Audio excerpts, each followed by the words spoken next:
everyone, Sherry Sokolowski here with SLS Event Planning and Consulting, and today I am pumped. I cannot wait until you speak and hear from Walter Bond. Walter Bond and I met a couple of years ago at a conference that I helped manage and he spoke at for the Packing Live with Justin Williams and Bill Allen. And I tell you, I've been doing event planning for 15 years, and I told Walter and his wife this directly, that in complete honesty, he is one of the top motivational speakers that I've ever heard speak from stage. And, you know, I tell you that wholeheartedly because it's absolutely true. If you can even feel his excitement by watching his recordings that he has on his site of previous speaking engagements that he has done, he is known as Mr. Accountability. And and there's a really good reason for that. His history, I'm going to let him tell you all about his former NBA career and what he did to strive to get where he is, and the ups and downs that he faced, and what he had to do to make a pivot and a change in his life. He had to get tough, and he had to realize that things were changing. And it comes at a perfect time in our life right now where all of us are facing that. We are all facing a tough moment in our careers and our personal life of what do we do? You know, we've got to change. Some of us don't really know what that means for us or what we should be doing. And some of us are overwhelmed and we hide in a corner, or we're just going after it, or we're confused and we just don't know what direction to go. And I thought, well, you know what? Walter and I have been staying in touch for the last couple of years. And I thought, what better person to help walk us through these steps? So Walter, welcome. Tell everybody about yourself. Well, Sherry, thank you. And to your point, probably the biggest compliment that I hear that I really resonate with is, Walter Bond, you are real. And it's a little confusing sometimes because a part of me is like, isn't everybody real? Like, that should not be like a compliment that you're real. And I think what my audience is saying, now, I've been speaking for 19 years and coaching, and I sit on a couple of corporate boards. And I think what people are really saying, like, Walter, you're authentic and you're you. And to me, I love being me. I don't see anything wrong with being me. And so as a result, I don't need to act like somebody else. And so to me, I think there's something flawed with the person who believes they need to act like somebody else. There's nothing wrong with you. Just be you, right? So I have a unique background, have a unique story, but basically I'm a Chicago kid that might have a little bit to do with real. And my parents were teachers. My mom was a kindergarten teacher, very nurturing, typical kindergarten teacher. My dad was a high school principal, former athlete, and he was like a tough guy. He was a legend in Chicago as a principal. He always worked in low-income areas. And at his school, he was not just the principal. He was like a lot of the kids' dad, right? And he was like a father figure for his students on the West Side, a strict poverty-stricken area. And I flunked out of my first high school, okay, to give you a little context. And my dad transferred me to his high school. Now, my first high school was a very rigorous, academically challenging high school, and I'm the youngest. And my brother and sister thrived there. So naturally, my mom and dad wanted me to go there. But you know what? I was not that guy. I loved sports. I was social, and I got my lunch handed to me. And so I was always good in sports, though. I was a star of the baseball team, basketball team, football team. But basically, I flunked out. And so my father transferred me to his school in the hood, right? And so long story short, I had like a 2.1, 2.2. And it's kind of embarrassing when you fail academically and your parents are teachers. And I knew my brother and sister were good students. So it was the first time I faced failure. It was the first time that I faced adversity. I had to leave all my friends. A lot of them thought I transferred because of basketball, but the truth is I flunked out. And every day, my dad would just mentor me and coach me. And he would simply say, son, you're just as smart as my other two kids, but your value system is screwed up. All you care about is sports, and this family produces student athletes. And he would just keep saying that over and over. You're just as smart as my other two kids, but your value system is screwed up. Okay? This family Mm-hmm. produces student athletes. And every morning on the way to school, he would just mentor me and he would just talk to me. And before I knew it, Sherry, that 2.1 turned into a 2.9. And I never forget, we played a legendary high school in Chicago, King High School. They were the number one high school basketball team in the country. They had the number one player in the country, and we beat them, right? And so I got to school the next day. I had a great game. Everybody was like, Yeah. oh my God, you're the man. And all I wanted to do was fight through the crowd to go see the guidance counselor because I had a 2.9. And I was like, I need to get a 3.0. I was determined to get a 3.0. For me, sports came easy. Like, okay, good. Thank you. I'm glad we won. I want a 3.0. And she told me that, Walter, it is mathematically impossible. You're doing great now, but you were in such a hole when you got here that literally 2.9 is the best that you can do. So when Mm. I go and speak, I can relate to somebody who's failing. Yeah. I can relate to someone who's underachieving. I can relate to someone who's succeeding, right? And so when I get in front of my audience, yeah, I played in the NBA, yeah. Yeah, I'm an award-winning Hall of Fame motivational speaker, but I failed too. And it Right. wasn't that long ago. Right? So the humility of knowing that I have failed is top of mind. So I never try and come off like I'm just the man and I'm live and I've always been this way. No, that's not my truth. My truth is I've had ups, I've had downs, I've needed coaching, I've needed mentoring, I've had bad attitudes myself, I've been defeated myself. I actually thought those kids were smarter than me. Mm. I really believe I would come home and say it like, man, those kids are smarter than me, Mom, those kids are smart. I'm not as smart as those kids. And I was so defeated Wow. mentally. When I look back on it, I didn't even try. I didn't go Wow. into that classroom and compete. I defeated myself from day one. How many people are living that way? How Oh, many I people know. do we know, Sherry, Yes. saying, you know what, I can't be successful, I'm black. Or I Mm-hmm. can't be successful, I'm too old. Or they'll never Yep. hire me because, and you got your own excuse. And the worst Yep. part for it, I believed it. Right. And so when I get in front of my audience, I know that whatever excuse they have, they believe it. Yes. I believed it. And so I'm Yeah. so thankful that God has given me an opportunity to go and speak to that C student and basically say, you know what? You're only a C student because you choose to be a C student. And Yes. today, we're going to help you transform. Today, we're going to get the A. Whatever your life is, I want you to get an A out of life.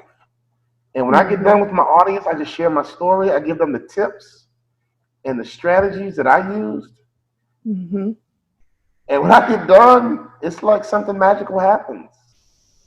And I just thank God for the gift. I thank God for the opportunity. And I know that I'm in my Amen. purpose. I know that I'm doing exactly what God has wired me to do. And it wasn't about basketball. Mm-hmm. It was really about me being able to inspire and motivate people to be fruitful, multiply, and subdue Yeah. this earth and have dominion. Absolutely. And he's Yes. available to us, but we got to go and get it. Absolutely. I couldn't agree with you more. I mean, as you're taking us through this journey, Walter, the light bulb in my head went off about, exactly what you said. I'll put it in my words, we're our own worst enemy sometimes. It's that self-doubt, that talk in our head, because we're with ourselves 24/7. And no matter what we put into our head, that is what is going to be a reflection of us that day, and when this COVID-19, I'll just throw that word out there, when this hit a couple of months ago, all of us were in a reactive mode, right? We were like, what do we do? How bad is this going to be? Is my life in danger? Is my business in danger? I mean, all of us were in a reactive mode. But what was super important for people to think about was, okay, it's okay to be reactive for a moment, but you got to be proactive. And you got to say to yourself, okay, what am I going to do about this? I still have to move forward in my life. I still have to move forward for my family. I still have to achieve those goals that I've set out to do. I cannot sit here and wait for things to get better. So, you sharing your story with us that you didn't sit and wait for things to get better. You're like, okay, my grade point average got a little bit better, but I want more. So, you did what you could do. Your father and your parents wanted more for you. So, they motivated you every single day to do better. And you and like you said, realizing the gift that the Lord has given you makes a big difference. I mean, whether you're a believer or not, if you're in your gift and you're doing what you feel is you're good at and you're happy with, it's not work. It's something that you can get behind and get motivated to do. So that's another thing that people could be doing right now, is shifting their mindset. And rebuilding is a word that a lot of people are using right now. And it's just basically realizing, are you in your gift? Are you doing what you truly should be doing right now? Or should you be pivoting to find out what that is? So talking about that for a moment, Walter, when you went from your NBA career to a point in your life where motivational speaking was going to be your calling and you knew that was going to be your gift, what can you tell those that are listening that how you came across that being your gift? Like what was that light bulb moment for you, and what was your next step to say, okay, I got to do it? Well, I have a shirt on today, and it's shark mindset.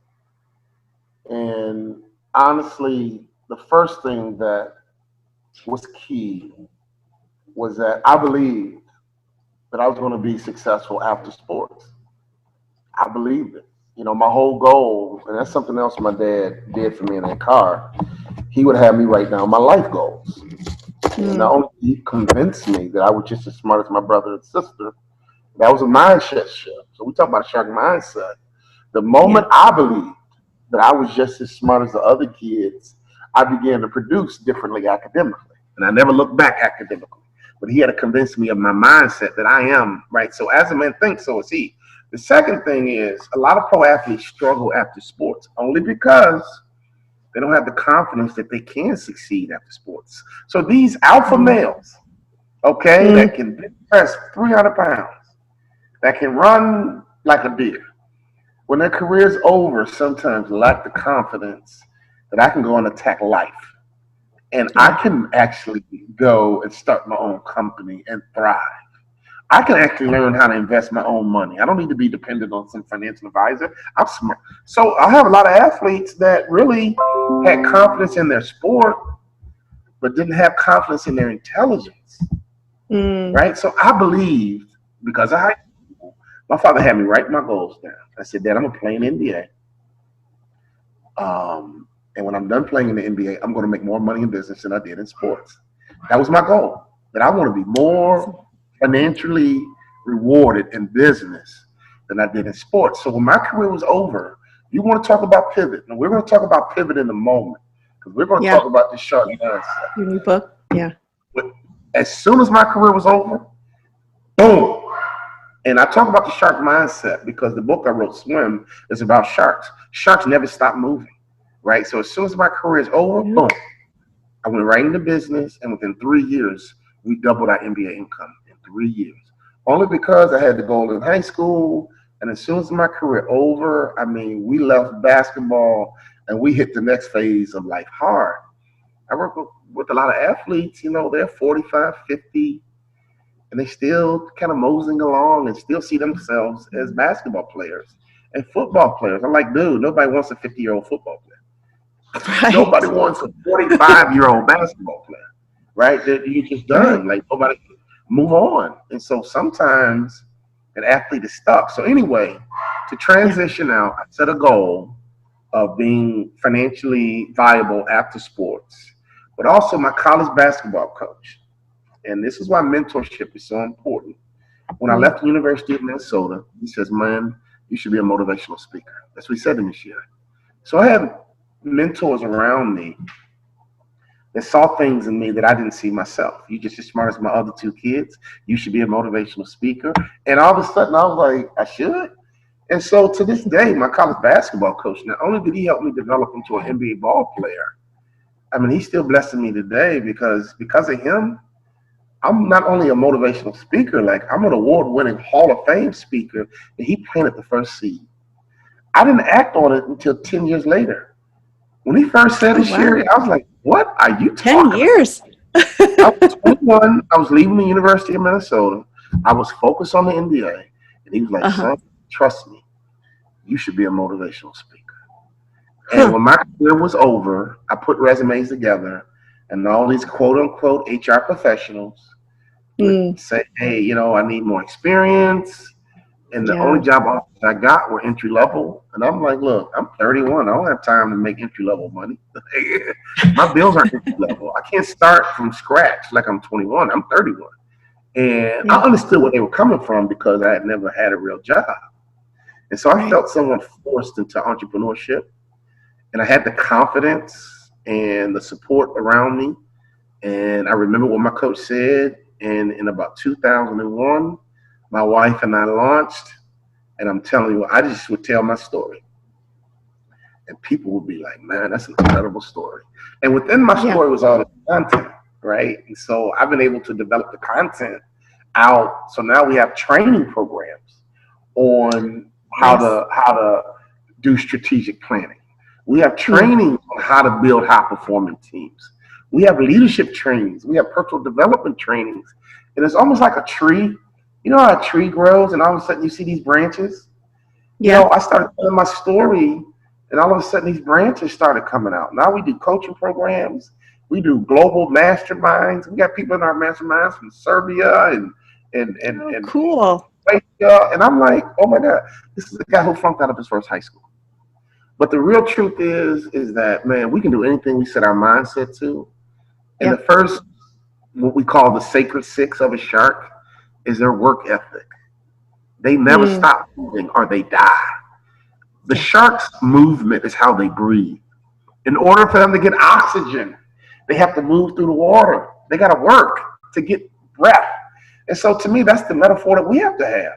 Have you ever seen a Mm. hardworking person broke? Not If they're broke, usually. it's not because they didn't have the resources. They might have gambled. But for the most Yeah. part, if you work hard, you're going to be Yes, you okay. do. Yeah. You Yeah. still And be that's super smart. important right now. Yeah. It's super important Yeah. right now. You and I were talking right before we went on live about, what you're personally doing yourself right now. Back being a motivational speaker, speaking from stage, from a platform, you kind of haven't had that available to you for a couple of months. So you didn't let that stop you. Would tell everybody what you've been doing with your time. Well, another one of the principles of the book, Swim, is Sacred Six. Yeah.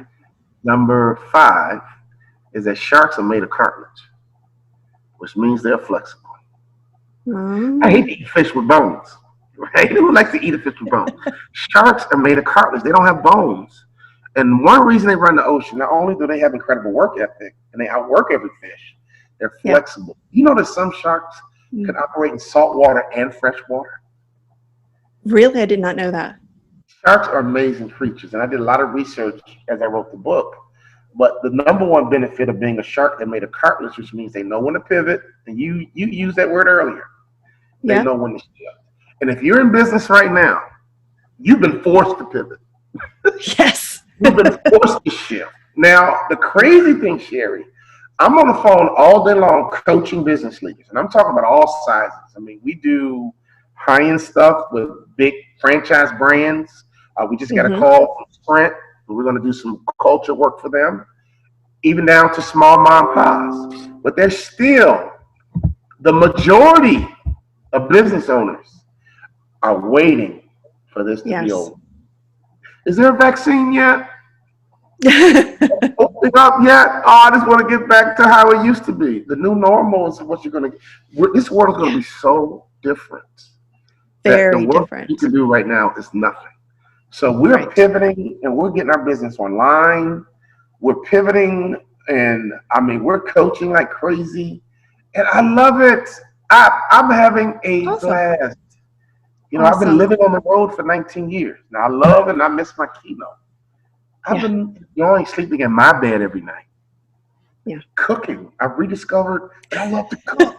It's like, oh my kids are like, who are you? Like, where Where'd you come from? yeah, spending quality time with my family, getting my Yeah. business online, mastering social media.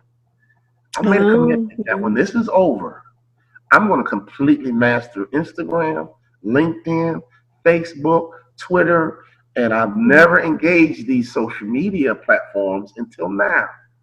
Right. Right? And so now Right. we're stretching our tentacles to Australia and London, and this is crazy. Whoa. And so this is the That's benefit awesome. of taking advantage of this Yes. gift of time. And all this Yes. is a gift of time. It is. And I think that's super smart. So those of you that are listening right now, Walter just laid down a whole lot of really great information for you. You know, if you're in a stuck moment in your business and you're like, I know I got to change, I know I got to pivot, things are going to be different. Things are already different. They're not going back to the way they used to be. It's not going to happen. So instead of focusing on the negative, let's focus on the positive. Let's focus on the good stuff coming out of this, you know?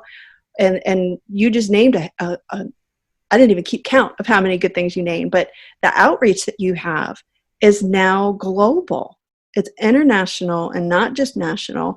And you're reaching in a way that you most likely wouldn't have reached for a long time if this change didn't happen, right? Who would have thought you would have reached people in Australia before, right? Unless you got a speaking gig out there. The crazy thing is that we had already been reaching them. I just hadn't really paid that much attention. And then I started going through my LinkedIn, I started going through my Instagram. Yeah. People were like, hey, I'm over in London, you know, because we started doing these live events on the internet and people were signing up from around the world. And I was like, we've been global. I didn't get it. I didn't get that we've been reaching. So Uh-huh. now I'm getting intentional. You know, and Yes. I just did a whole training for a whole group of business leaders in Australia, and now we're getting all these requests from business in Australia. So bottom line is that again, sharks only look up; they never look down. Yeah. That's sacred six number two, which simply means sharks are positive. They only look up. Think about it. They only look up. They never look down. I've had divers hear me speak about it and said, Walter, I dive with sharks all the time. People think I'm crazy. But if you understand a shark, you can swim with a shark and be fine. And you're right. I always make sure I'm below the shark. And this woman was so fascinated. She was like, come here. Like I spoke it on a platform once, right before the Uh-huh. coronavirus hit. And a woman grabbed me. She's like, oh my God, you are so right. I love sharks. I swim with them. My family thinks I'm crazy. But that's my favorite hobby because I get sharks. They're beautiful. And you're right. As long as I stay beneath them, they don't even notice me. So think about the metaphor being positive, but Oh. also another benefit of that metaphor is that sharks don't deal with what's beneath them. They don't deal with petty. I'm a motivational speaker. Okay, we're on every social media platform. Yeah. Sometimes some people take a shot every now and then. Yeah. But you know what? I don't deal with petty stuff. I'm an Mm-mm. athlete. You will hear a fan heckle sometime. I'm not going to go up in section 103, row 10, and go after you. That's Right. petty. That would be petty for me to go up and fight a fan. I won't even give you the satisfaction of knowing I heard you. Right. I'm an NBA ball player on the court. You're a fan sitting up in the bleachers. Why would I even give you the satisfaction that you got me upset or rattled me or made me angry? I may have heard Mm-hmm. you, I may not have heard you, but I'm not going to internalize it. I'm not going to let you piss me off. And I'm not going to let you affect me. And if you do, as an athlete, you're petty. You are. And the Petty. same can go for right now with business, right? How you were talking about social media is something that you are striving to figure out everything about it and be an expert in it. And that is one of the areas as a business owner, even in a personal way, the negative pettiness can come into play. And right? Here's how this plays out in business. I'm putting my coaching hat on real quick. Okay. You Pay know, attention, a lot everybody. of business leaders, you might have some negative feedback. Yeah. And you just get destroyed by it. And all of a sudden, because it's one person, said they didn't like your meeting, or this one person didn't like your hotel, or this one person didn't like what you chose for lunch, or this one person didn't like your lanyards, and this one person you just changed your whole business because of this one person. Yep. That's crazy. That is absolutely nuts. What you should wait for is a pattern, or even better yet, if you're hard on yourself. That's why fans never bothered me, because I was hard on me. I don't need anybody else to critique me. Right. I would do a keynote and I would look at it and like, man, I'm walking too much.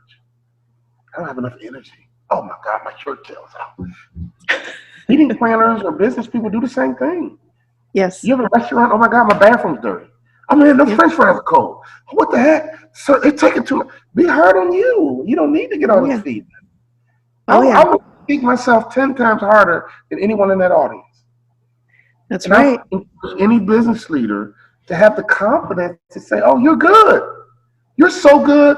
And that's why you got to be hard on yourself. But sometimes people who don't have that confidence, any kind of negative feedback, they get destroyed. Mindset. Yeah. Come on, mindset. Be hard on yourself. And life will be easy. Be easy on yourself. That's when life is hard. Will be hard. Oh, yeah.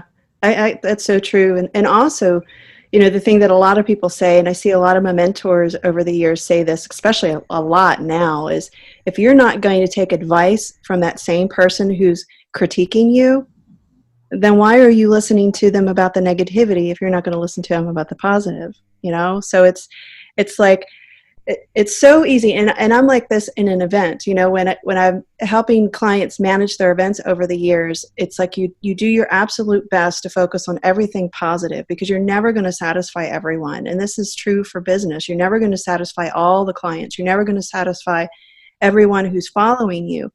But if you are authentic, which is what you brought up earlier on, and you are your true self and you're giving them great value and you're focusing on what's important, then you're going to take their mind and shift it without you even having to physically do it, because you've got the positive going on right now.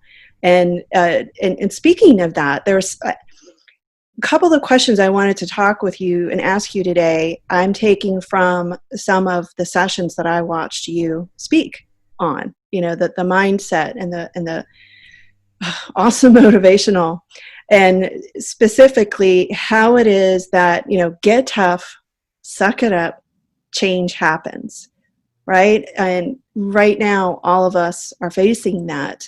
And then you also talk about the point of reference, who you are today. And it's your job to find that potential.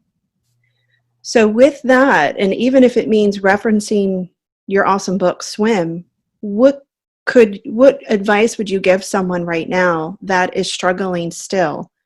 They've heard what you said so far, but they're like, okay, I can get tough. I can suck it up. I know change happens, but how do I focus on what I am right now and find that potential for myself? Well, you know, anyone who's still struggling, you know, I want them to hear me clearly. A lot of people struggle with change. Yes. And here's why. You might be risk averse. You know, a lot of people don't like risk. Like, I'd rather make 30,000 and I know I'm not going to make 30,000 than some dream of making 100.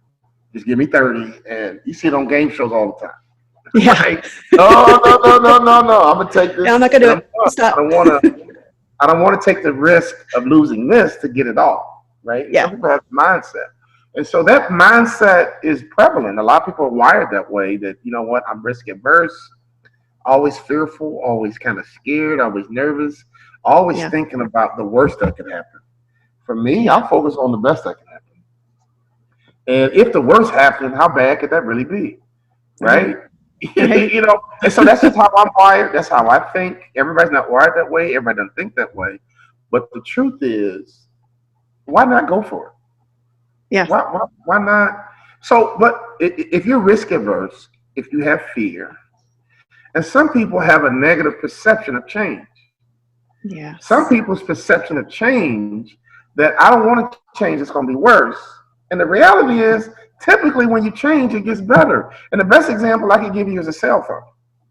We get all comfortable with our cell phone, right? And one day we drop it, One Yes. day it just shuts off, it gets goofy, and we labor going to the cell phone store and getting a new one. And we all have been there because you've gotten that phone broken in almost like a baseball glove, and you're Yes. one with that phone.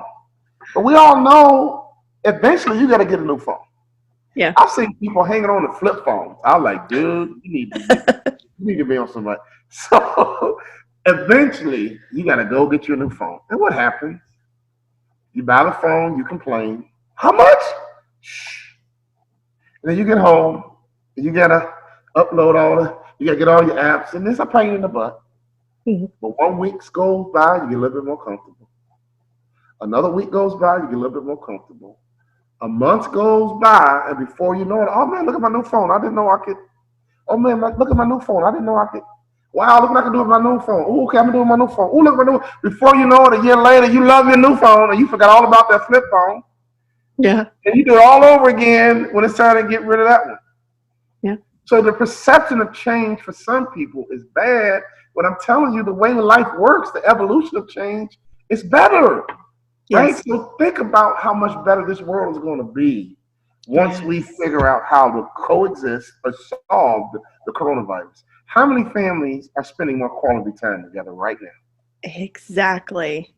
Right? And don't change that. Don't change that.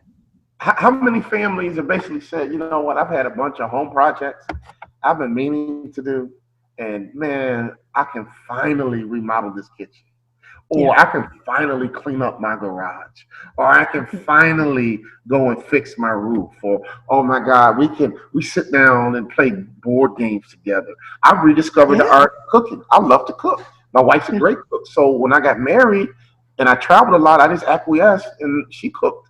And now my Yeah. kids are like, who are you? Oh my God, where'd you come from? Because I'm like doing scallops and braised kale and short ribs. Nice. This weekend I did beer can chicken Oh, and the kids are wow. like, Fancy. yeah, the kids are like, where have you been? Like, wow. And coronavirus, honestly, I've been meaning to get my business online. Yeah. I finally got a chance to focus on it. So if we look at the Absolutely. coronavirus as a negative thing, you're gonna be miserable.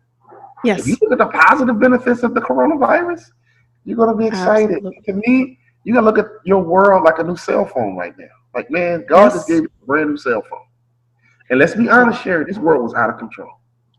It was. We were sacrificing so much for so little, Yes. right? I mean, that in my opinion is summing it up. And it's funny, my with everyone's church being online lately, one of the sermons that my pastor did was a 3-part series on Uncluttered, and how he was talking about how important it is to take this time right now to think about the things that were cluttering in your life, and to not put them back in once things start reopening back up again. Do we really need to have this? Do we really need to be doing that?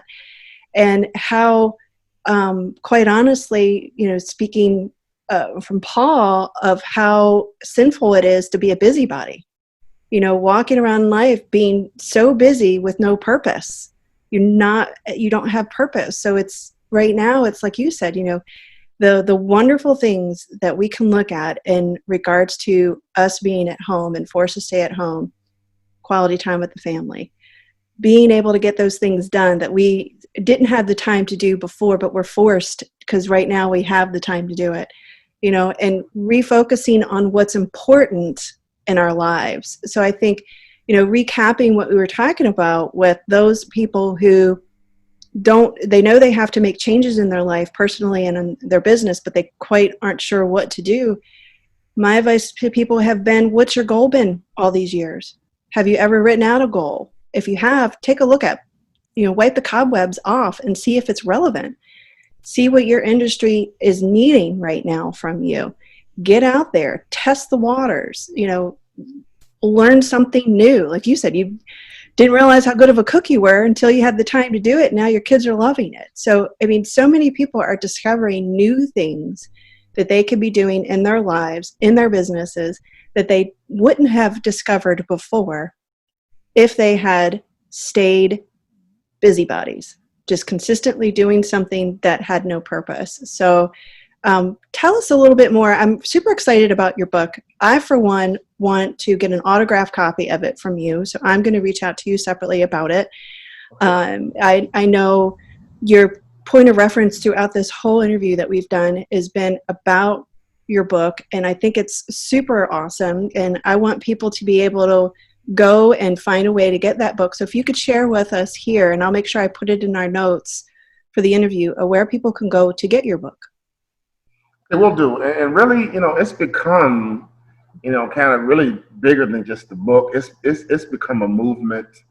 We have a LinkedIn group called the Shark Mindset Group, and we're going to actually do a virtual cocktail reception today where people are reading the book and they're understanding that, you know what, I can incorporate this into my life as a lifestyle. And the truth is, I basically have become a corporate preacher because a lot of people don't even go to church anymore, right? Yeah. So if you really think about it, we need that. We need motivation. We need inspiration. We need, they call Jesus rabbi, which means teacher. I mean, we need to be taught, right from wrong. We need to be constantly reinforced how to be successful. What's the keys to life? Every great best-selling book is typically about some mentorship relationship. The Richest Man in Babylon, Good to Great. Swim is about mentorship.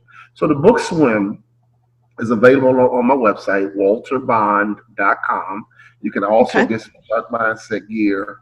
And it's a parable. And the first time I spoke about the shark and the suckerfish metaphor, and I got the idea from a fishing trip. I caught a suckerfish, ugliest fish I've ever seen. And the captain of the boat, I said, man, what kind of fish is this? I've never seen a fish like it. And he was like, you can't eat it, but watch this. And he stuck it on the top of the boat, and it defied gravity because it has suctions on his head, on top of his head. And it's an odd-looking fish. And I was like, how does this fish make it? And this is what he said to me, Sherry. He says, a suckerfish is flailing in the ocean, waiting for a shark to come by. And when a shark comes by, it uses its resource, that suction, to connect to the shark.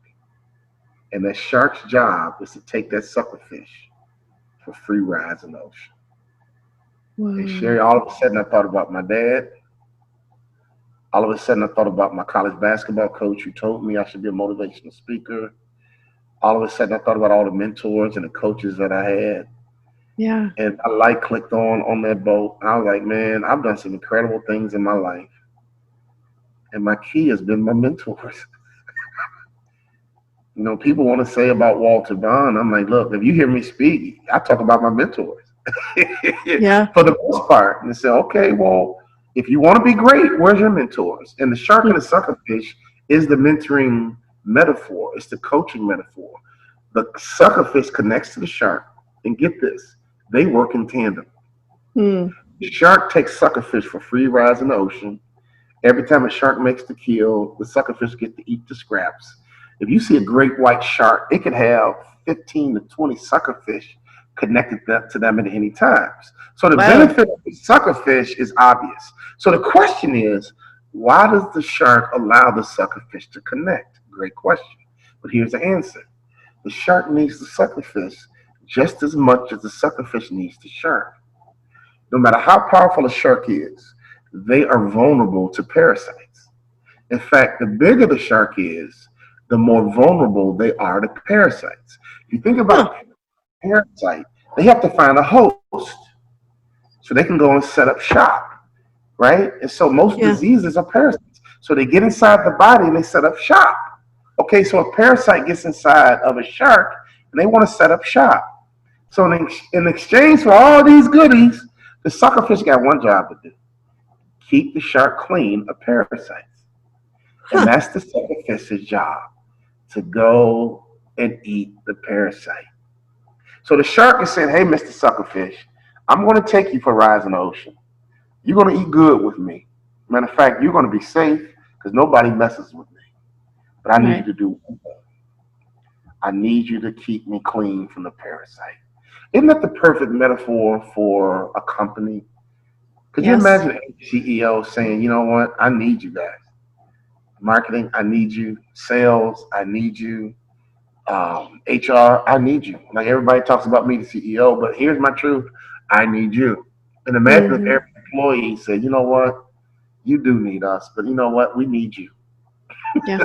You have the vision, you have the work ethic, you got the mentality, you got the relationships. We're going to work together and we're going to build an amazing company. And so I wrote the Yeah. book Swim, and it's a parable, and it's about an HVAC company. And the star of the book is a guy named Drew. He was an ordinary guy, but his life changed when he got a mentor. He had a best friend.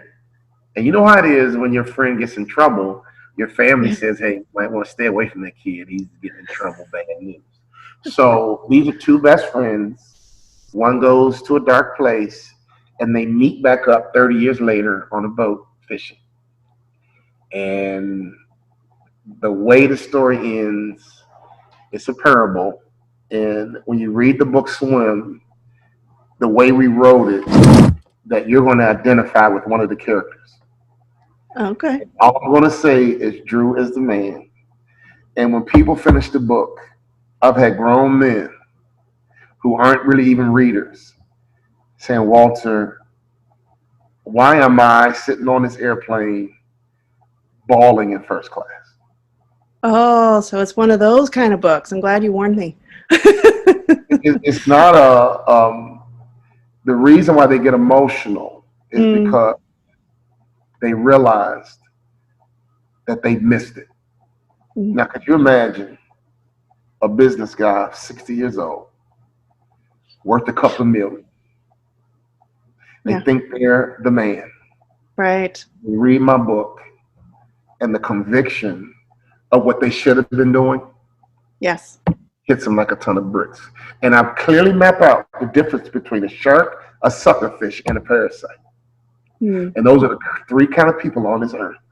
There's sharks, there's suckerfish, and there's parasites. And it's really a covert gospel message.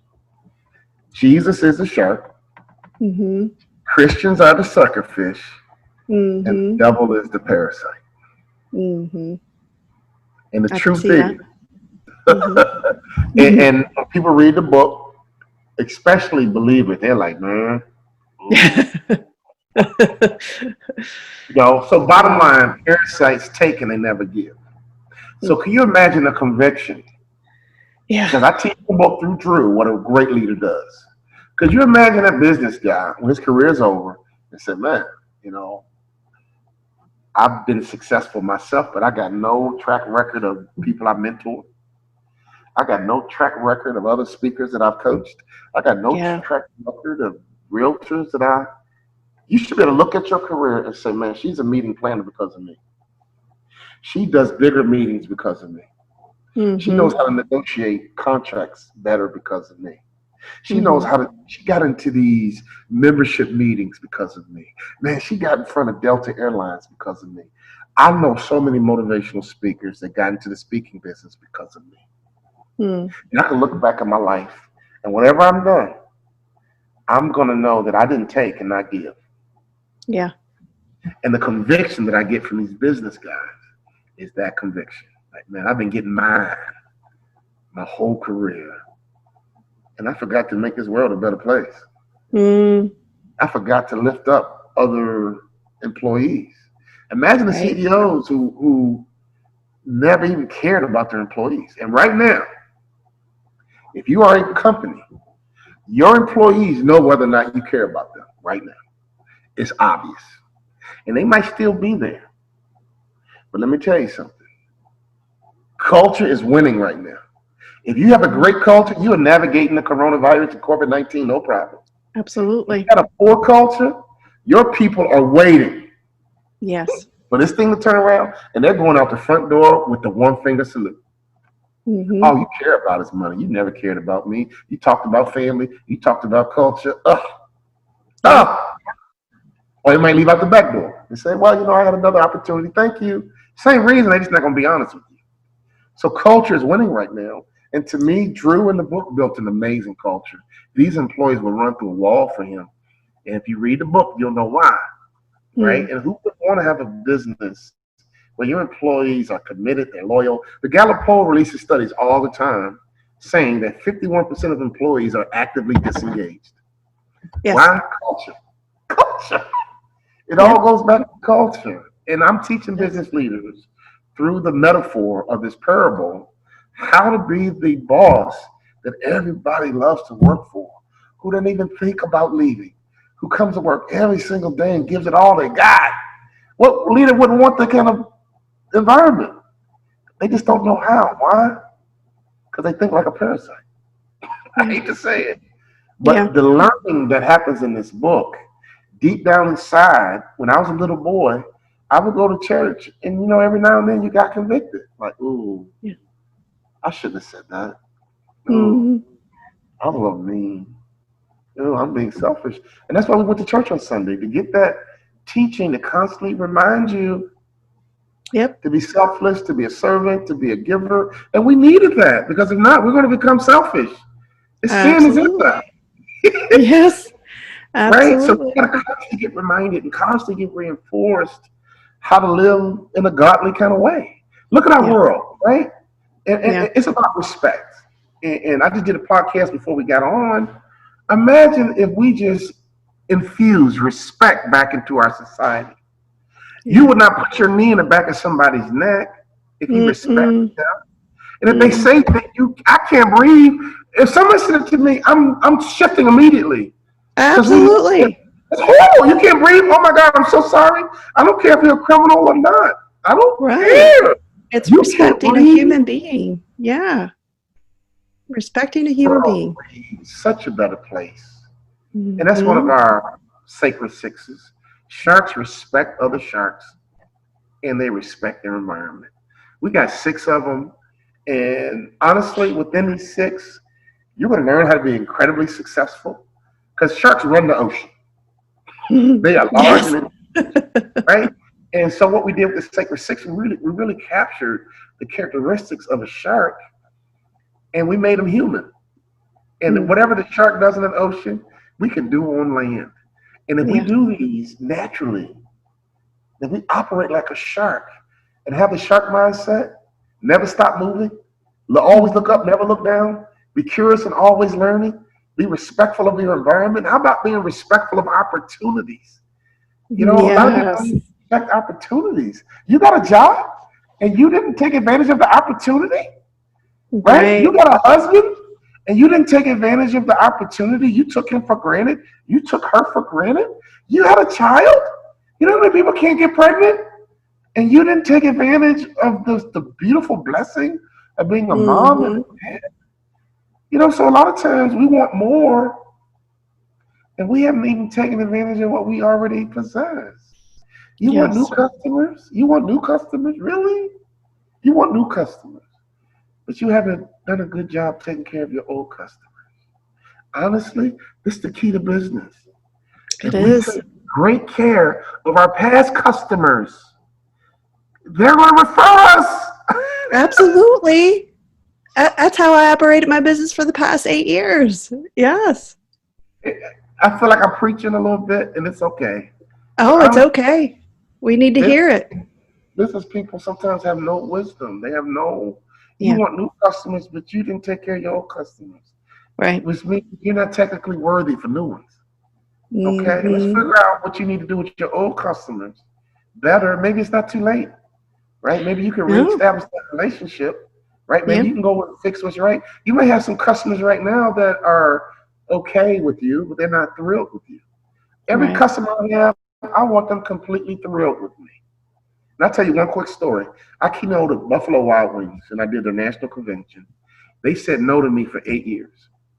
Really. Eventually, they booked me to be their keynote speaker. And it was 4,000 managers or whatever, big venue. And I said, you know what, I'm going to be the best speaker you ever had. And the Mm. meeting panel goes, well, Walter, we had Magic Johnson last year. I just want to Oh. let you know the caliber of people that we have.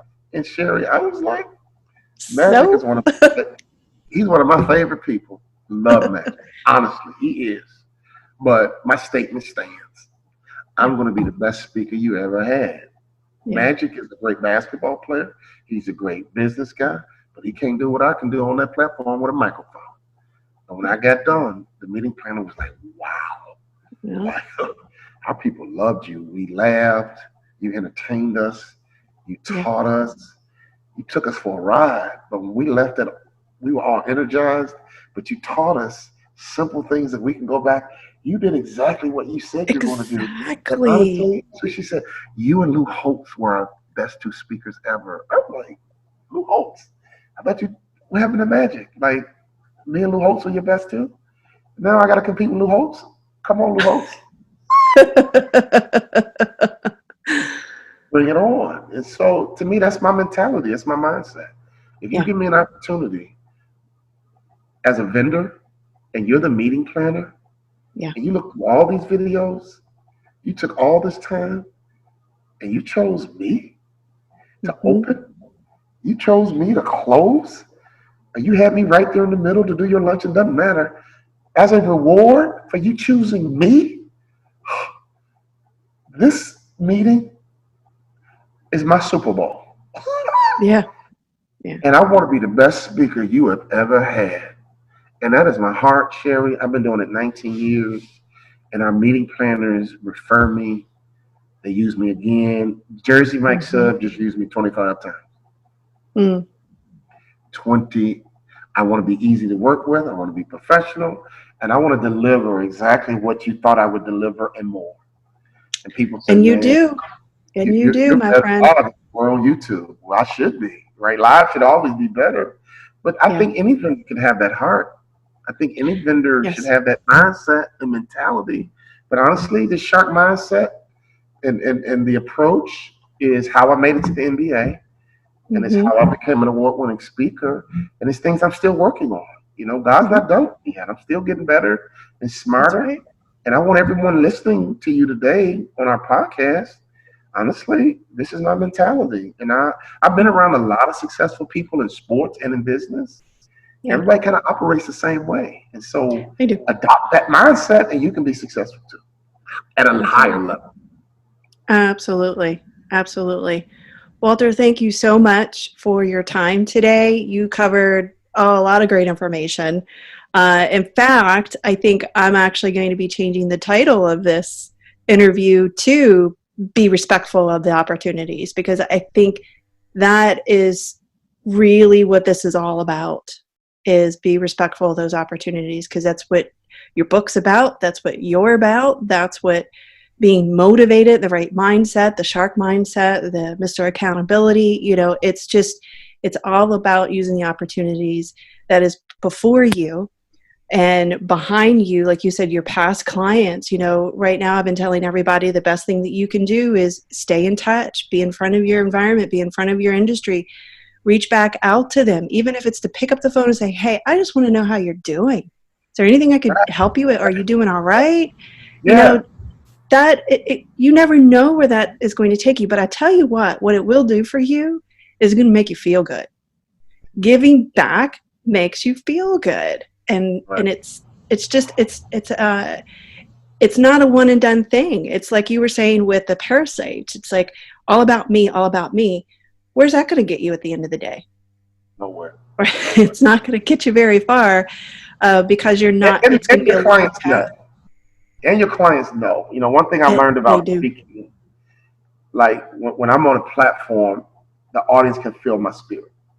Yeah. And whenever you hear a speaker, you can feel them. And you know Yeah. whether or not they're a jerk, you can just feel it. You know whether or not Absolutely. they're likable, you can just feel it. So people can feel you when they experience you, because this whole Yes. world revolves around spiritual laws.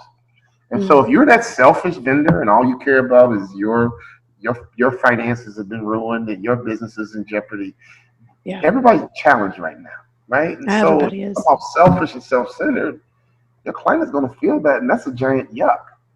We got to be servants, and I trust God, right? I trust God. Absolutely. God has already proven that He can take care of me. So as a Yep. result, it really liberates me to go out and be a servant.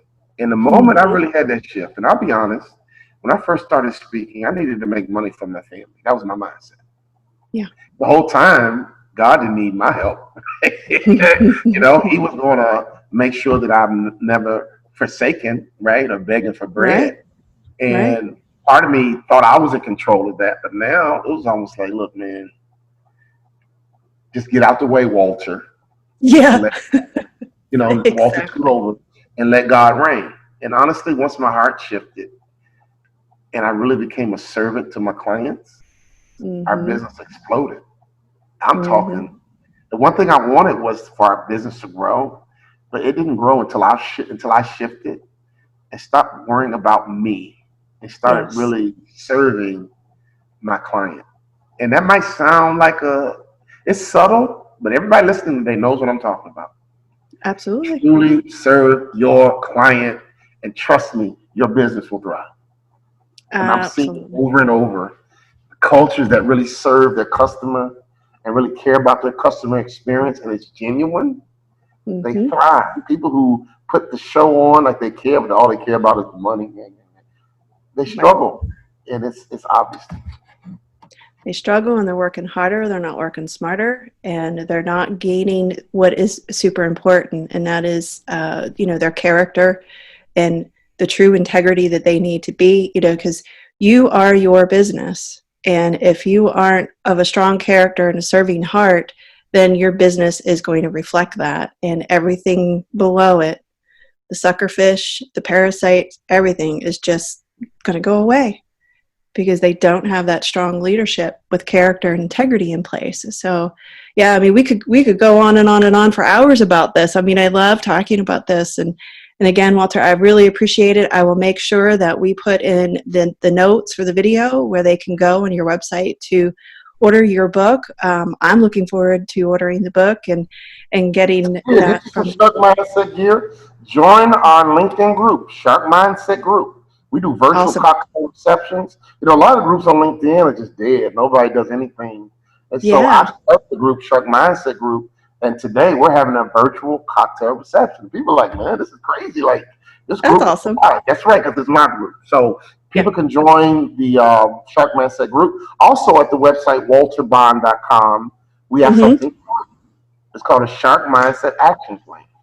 Well, you Oh, can take the shark mindset and making it personal to you because if you're struggling in one of these six that we talk about in the book, we can help you, right? And that's what it's all right. about, right? And so Yeah. download Shark Mindset Action Plan at walterbond.com. You can also order the book at walterbond.com. Read, swim, okay? Be like Drew, okay? And come join the movement of the Shark Mindset. This mindset that I had to get taught, that I had to get myself out the way, helped me make the NBA. And now I'm like an international global thought leader who flunked out of high school. I had a favorite teacher Yeah. who happened to be my dad that convinced me that you're just as smart as my other two kids. The Mm-hmm. problem is your value system is screwed up. Yes. And whenever I have trouble, I go back to my value system. And why am I doing this? What's off here? And all you need to do is go to that spiritual chiropractor and get adjusted. Is it my Yes. work ethic? Is it my attitude? Am I respecting my opportunity? Am I trying something that's not working and I'm not shifting? Am I being a good mentor to others? Right? I go through the Sacred Six checklist. I read my Bible, and wherever I'm off, I make the adjustment, and all of a sudden, peace comes back over me, and things begin to work again. Yeah. It's And it's constant, it's not a one and done thing. It's you constantly have to make sure your mindset's right, and you right, constantly have to recheck yourself and make sure that you're on the right path. Yeah, so I completely agree with you 100%. It's been an amazing interview. I really do thank you for your time. For those of you watching, if you have questions and you want to learn more and know more about Walter and what he's been doing with the shark mindset, as he said, reach out to him on his website. I'm going to put all of that details in the show notes so that you can take a look at those and go there yourself. I really appreciate Walter and your time today. And for those of you who would love to get in touch with Walter, I'm sure you could leave your comment here in the channel and we'll certainly connect you with Walter. He's been amazing. I've been, again, back and forth with him over the last couple of years since we met. He's a wonderful speaker. So if you would love to have Walter speak on your platform, whether it's virtual or live, or interview him on your podcast, anything like that, I'm sure he would be happy to do so. He's an amazing speaker, a wonderful human being, and he does love to serve and look out for you. So again, this is Sherrie Sokolowski from SLS Event Planning, the strategic planner, who would love to make sure that you stay connected to your industry and stay safe, stay in touch.